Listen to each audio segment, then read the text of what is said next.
दुख हरो महादेव करू कृपा हम द्वार अहाँ के आयल छी। हे करुणा करके कहूँ अहाँ के भारी जग सा ठुकरायल छी। दुख हरू महादेव करू कृपा हम द्वार अहाँ के आयल छी। सब हक आशा छोड़ के बाबा अहीं के शरण में आयल छी।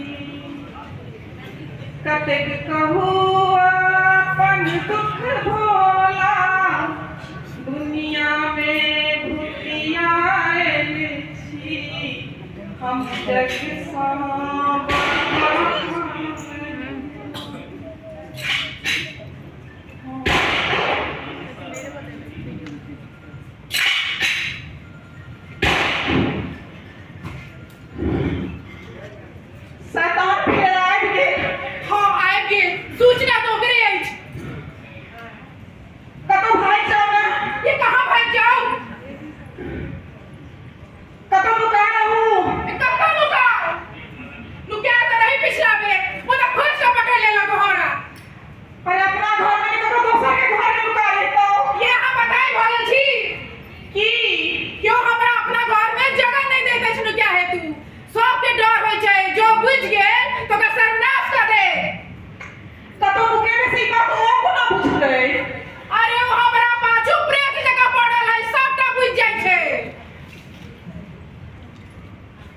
जखन बुझि जेतै तखन लुके राय नहि ने भेलै।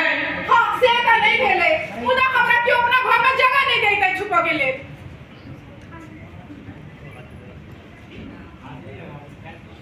एकटा काज करब की अहाँ कनिया वाला चूड़ी आ साड़ी पहिर लिअ। मौगी बनि जाओ हम तऽ दोसर कोन उपाय अछि? जो ई बात समाज बुझि गेल की कहत? अरे लोग के कहब पर में नहीं जाओ, अपन जान देखा कि लोग के कहब पर में जाए। बड़ पैघ नाव हंसी भऽ जाए। फेर वह बात बोलै छी, यो तऽ कष्ट दया के नीक लगैया। कष्ट कहीं नीक बात हुए, कष्ट के स्मरण कऽ कऽ तऽ हमर देह के रोइया काटि जाइए। तखन तखन तो मोन होइया जिंदगी से बढ़िया आत्महत्या कर ली। ओ भूलियो के नहीं करू। किया? वो कहैया जे जो आत्महत्या कर लेलक तकरा बेटा के दशा करबे। लाल बाबू के ध्यान में रह के एहन काज नहीं करू, बस बुझ जाए। मुदा कष्ट जे आब हमरा से सहल नहीं जाइए। भगवान के कहियो, भगवान के आँखि छै। भगवान के छै नहीं, ओ सब देखे छथिन। आ बेसी दिन धरि ककरो अत्याचार नहीं चलै छै। अहाँ के मोने जो आए हम चूड़िया नुआ पहिरेली, मुदा एकटा बात की आइ जो हम मौगी बनि जाएब अपना घर में स्त्रीगण संख्या बढ़ि जाए। आ ई बात ओकरा बहुत नीक से बुझल छै जे अपना घर में कएटा स्त्रीगण छी। अहाँ पहिरो ने कहबै जे कन्या के बहिन आयल छथिन। आ जब मुंह देख लेलक तो की हेतै? ओना तऽ हम पकड़ेने छी। ओह ठीक छै, बना दिया मौगी। ओह लेकिन एकटा बात कहू की आइ तऽ हम ई नुआ पहिर कऽ बचि जाएब, मुदा दोसर दिन अरे दोसर दिन 200 रुपया सोचि देबै। ये कहीं हाथ पैर ने देखार भऽ जाए। ओहो अहाँ पहिर केना कऽ के पहिरा देबै तऽ कोनो अंग नहीं देखार है। ठीक छै जल्दी करू।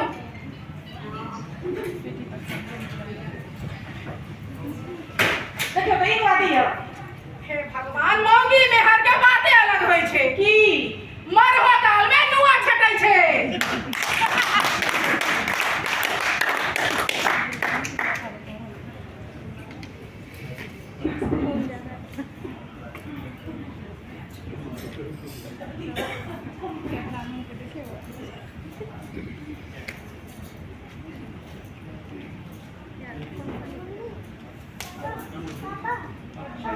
वही छोटी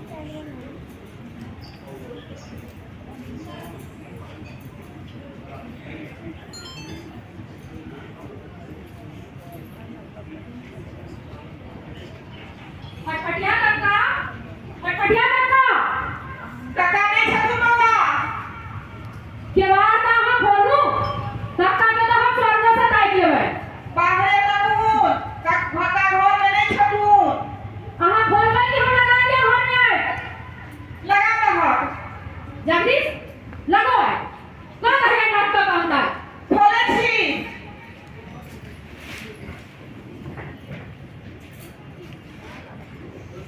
काय केलं तोरा विश्वास नहीं हो छौ हम अपन काम करिए रहो हां